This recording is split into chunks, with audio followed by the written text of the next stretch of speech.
So this is euro dollar analysis for Friday 29th, is it? Yeah, it's Friday the 29th of December. Now, let's have a look what happened with prices and where they might likely go in the future. So, we did the previous analysis video as prices were just in around this 1910, which is a major level as it is marked out in red. And what we were looking to see was whether we would have a test and a break, or whether we would have a failure and prices possibly trading down towards that 1862, beyond which we're looking for 1830. Below that, we're looking for 1810. What we did see was we did see a break of this 1910. We didn't come back down and test it. What we did see was continuation. We were looking to see how prices reacted around this 1960.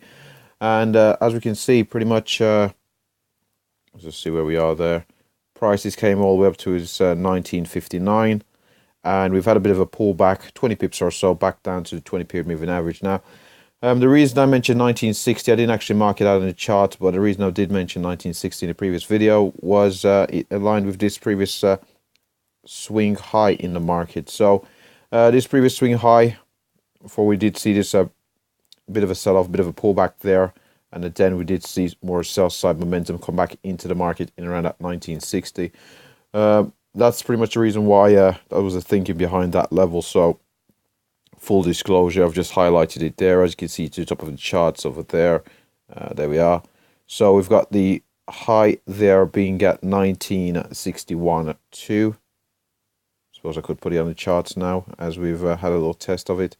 There we are. We're just going to change this. This video is going to be a lot longer. 61.2, 61.7. Yeah, it's good enough.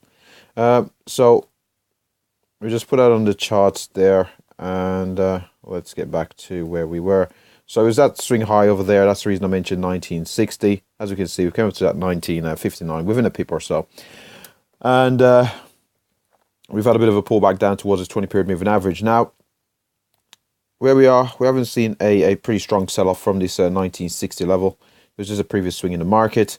But if we did see further sell-side momentum come into this market from where we are, and we did break below this 20-period moving average, we'll be looking to target this 1910. If 1910 doesn't hold, we'll be looking to see how prices react in around this 1862. That's the next level that we are looking at. It is the weekly pivot, as is marked out in blue. Below that, we have the 200-period moving average marked out here in blue also at 1850. It's currently sitting at 1850. Yes, currently sitting at 1850. Below that, we're looking at the 1830 level, which is the major level, as it is marked out in red. We have seen reactions, positive reactions.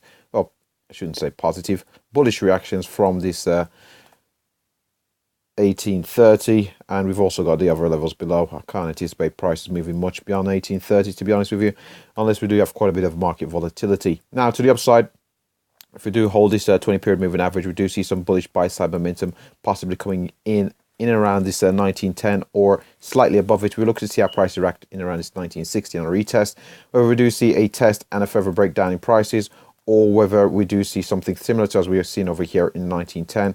We have the test pullback, then we have a break from this 1960. The very next level that we're looking at is this major level marked out here in red in around this 2030. Slightly before that, we do have a psychological 120 level, so we do have to be aware of that. But ultimately, we are looking to see how prices react in and around this 120.30, and we've yes, 120.30. So we'll see how price react around 120, and after which we're looking to see how price react in around 120.30, as is the next major level marked out here in red. Unless we do get quite a bit of market volatility, I don't anticipate prices moving beyond 120.30. A move beyond 120.30, we've got the highs of 2017, up at 120.92. I don't anticipate prices moving all the way up there on the 29th of December. And with that said, let's wrap up the euro dollar analysis. Thanks for watching.